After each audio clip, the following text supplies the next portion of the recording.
So, time for a bit of ancient wisdom. How many of you have heard of Aristotle? How many of you have heard of Cicero? Ooh, educated are we? How many of you have heard of Demosthenes?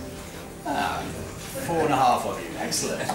Good. Well, I spent a lot of money going around some ancient archives to get a photograph of those three guys, and I've been assured that that's genuine.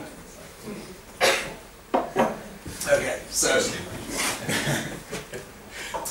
the nearest shot we could get of a marble statue of Aristotle. Aristotle came out with his rhetorical elements. Yeah, quite. The first one of those is logos, and we've been talking about the words. Logos just means the words. So part of your communication is the words. Unless you're a mime artist, and you can communicate a lot through mime, can't you? But unless you're a mime artist, the words are of some real significance. His next rhetorical element was ethos. If you think about that's where the word ethics comes from, but really we're talking about credibility here. That your words match what you're communicating as a person. And one of the key things to look at there is you don't know much about my background, so you could go somewhere. I don't think Wikipedia tells you much about me. But you would effectively, have to dig and delve to get some information about my credibility as a speaker, as an author, whatever. But another way in which credibility is communicated is actually through body language. And we'll look at a few examples of that later. Another real important point when it comes to communicating is pathos. Anybody know what pathos might refer to? I can hear some muttering, but I can't do Passion? Passion, excellent.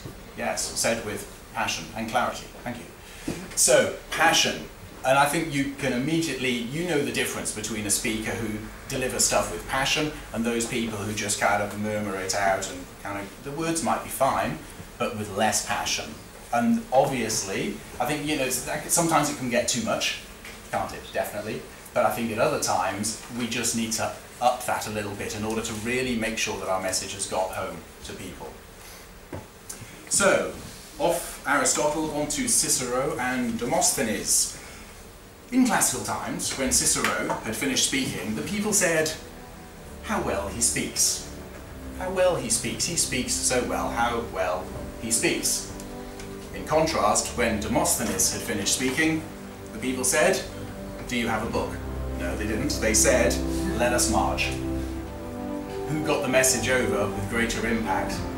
Demosthenes. Yes, his words were not so precise. He was not such a good orator, but actually that's him waving his arms and his robes around with great passion. And he got his message over, and the people said, "Let us march."